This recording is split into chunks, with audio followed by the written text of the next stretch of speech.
যে লিগ খেলে ক্রিকেটাররা রুটি-রুজি জোগাড় করেন, সেই লিগ হয় এমন একটা সময়ে যখন ইসলাম ধর্ম পালন করা ক্রিকেটারদের জন্য আসে রমজান মাস। ইবাদত বন্দেগী করার মাসটাতে তারা ক্রিকেট খেলে বেড়ায়, সেটাও খুব বড় ইস্যু নয়। রমজানে রোজা রেখে ক্রিকেট খেলাটাও খুব বড় ঝক্কির কাজ না, যেমনটা এর আগেও করিয়ে দেখিয়েছেন মুশফিক মাহমুদুল্লাহ রিয়াদ সহ একাধিক ক্রিকেটাররা। তবে যা হয় তা হলো গরমে অতিষ্ঠ হয়ে পড়েন ক্রিকেটাররা। তপ্ত রোদ আর ক্রিকেট নিঃশ্বাস নিতে না পারার মতো অবস্থা হয়ে দাঁড়ায়। তপ্ত রোদের গরমে ডিহাইড্রেশনের উপক্রম হয়। সবাই যখন ঘরবন্দি হয়ে থাকতে চান, তখন ক্রিকেটারদের বেছে নিতে হয় মাঠের ক্রিকেট। শরীরের প্রতি কি পরিমাণ ধকল যায় সেটা যেন মাঠের ক্রিকেটাররাই ভালো বলতে পারবেন। ক্রিকেটাররা মাঠে থাকবেন, ঠান্ডা গরম মানিয়ে নিবেন, এটাই তো স্বাভাবিক। তবে ফিটনেসের কথা চিন্তা করলেও ক্রিকেটারদের জন্য বিসিবি বরাদ্দ করতে পারে এমন একটা সময়ের ডিপিএল যখন আবহাওয়া অনুকূলে থাকবে 50 ওভারের ম্যাচ খেলার জন্য।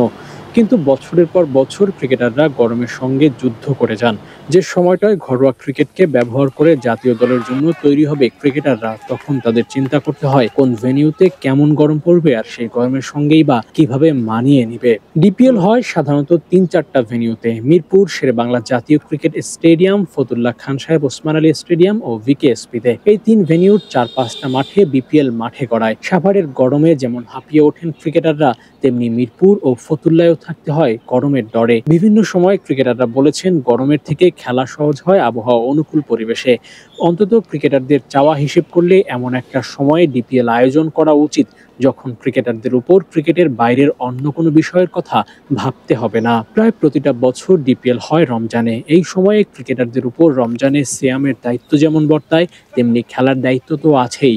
সবকিছু মিলিয়ে ক্রিকেটারদের জন্য কঠিন হয়ে দাঁড়ায় ঢাকা লিগে সুস্থ সবল হয়ে ক্রিকেট খেলা। তপ্ত গরমের মধ্যে ক্রিকেট খেলা না খেলার মধ্যে যে তফাৎ আছে, সে বিষয়ে বাংলাদেশ ক্রিকেট বোর্ড যেন অন্তত চিন্তা করে দেখে। ওয়ার্কলোডের কথা চিন্তা করে হলেও এই সময়ে ক্রিকেটারদের বিশ্রাম দেওয়া উচিত, আর বিসিবির উচিত ভিন্ন সময়ে ডিপিএল আয়োজন করা।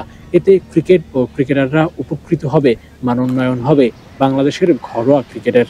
Abu Naeem, sports Times.